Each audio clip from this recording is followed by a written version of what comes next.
Dear colleagues,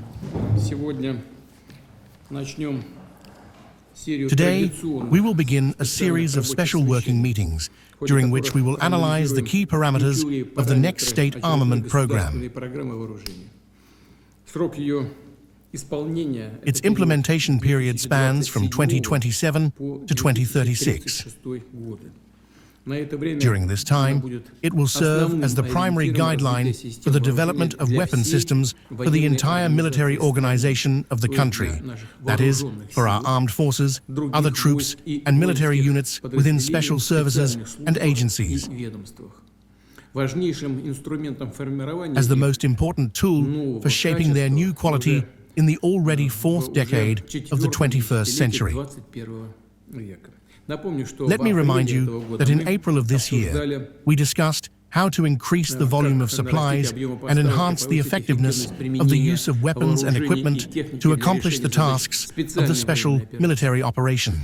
The measures outlined at that time are being implemented. However, these measures are essentially operational in nature and are being carried out in the shortest possible time frames, so to speak, here and now, in real time, based on current needs. Today, our task is to formulate a new long-term program covering the entire range of weapon systems and models, including, and above all, of course, advanced ones. We must make maximum use of the experience gained from the special military operation and various regional conflicts for this purpose. And of course, it is important to take into account global trends in the development of military technologies, especially since the number of countries actively working in this direction is growing, and this objectively reflects the processes of forming new centers of technological, scientific, and industrial development in a multipolar world. I must emphasize that the state program must mandatorily include sufficient volumes and nomenclature of weapons and equipment to meet our current needs and future requirements. To achieve this, it must be aligned in terms of timelines and measures with Russia's defense industry development program.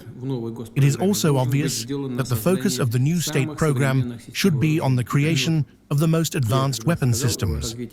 When I mentioned the development of the defense industrial complex, I immediately recalled that at the time, we took the necessary steps in a timely manner, precisely in a timely manner, so that we could now be at the level we are at.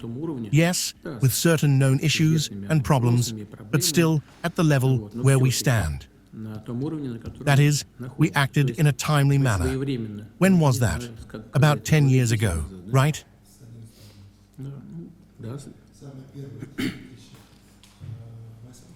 Yes, 2008, 2009, 2010. Decisions were made on the development of the defense industrial complex. Funds were specifically allocated precisely for these purposes, for the development of the defense industrial complex, directly by industry. This gives us the opportunity today to produce the required volume of weapons and equipment. Undoubtedly, special attention must be paid to the nuclear triad, which has been and remains the guarantor of Russia's sovereignty and plays a key role in maintaining the global balance of power. Currently, the share of modern models of weapons and equipment in the strategic nuclear forces has already reached 95%. This is a good indicator. In fact, it is the highest among all nuclear powers in the world.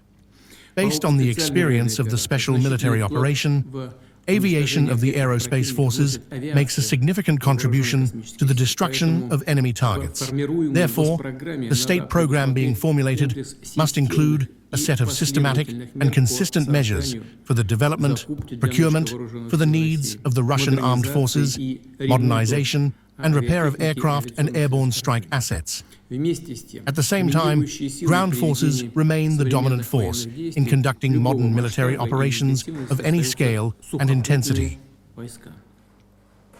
It is crucial to enhance their combat capabilities in the shortest possible time, establish a solid foundation for their development, and ensure the creation of advanced models and weapon systems with the highest tactical and technical characteristics as well as modernization potential.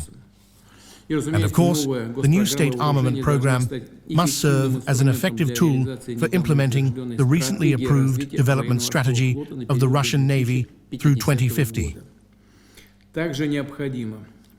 It is also necessary to boost the export potential of domestic weapons and equipment, especially those models that have been tested not on training grounds, but in real, high-intensity combat operations and have proven their reliability and effectiveness. Importantly for buyers, they are competitive both in terms of cost and maintenance expenses. The key is only to properly organize maintenance with appropriate pricing. You generally have this under control, but when it comes to the actual organization of maintenance, spare parts and so on, Denis Valentinovich knows what this entails. There is still work to be done. Recently, on May 23rd, at a meeting of the Commission on Military Technical Cooperation, we thoroughly and substantively examined these issues and decided to develop and launch, as part of the Defense Industry Development Program, a separate initiative focused on ensuring the production of military export products.